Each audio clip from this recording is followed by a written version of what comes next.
நாகப்பட்டினம் கூடலூர் மைசூரு சாலையில் ஏற்படும் போக்குவரத்து நெரிசலை தீர்க்கும் பொருட்டு 2015ஆம் ஆண்டு ஏப்ரல் மாதம் காரமடை பகுதியில் ரயில்வே மேம்பாலம் அமைக்கும் பணிகள் தொடங்கின. 2016 டிசம்பர் 25ஆம் தேதிக்குள் முடிக்கப்பட்டிருக்க வேண்டிய பால பணிகள் பல்வேறு குளறுபடிகளால் பாதியில் நின்றது.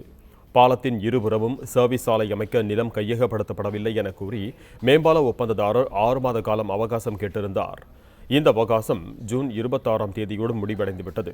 நிலம் கையகப்படுத்தாது மற்றும் கட்டுமான பொருட்களான மணல், சிமெண்ட், இரும்பு கம்பிகளின் விலை அதிகரித்துள்ளதால் தங்களுக்கு பெரும் இழப்பு ஏற்பட்டுள்ளதாக கூறும் ஒப்பந்ததாரர் போதுமான நிதியை ஒதுக்குமாறு அரசுக்கு கோரிக்கை விடுத்துள்ளதாகவும் கூறியுள்ளார்.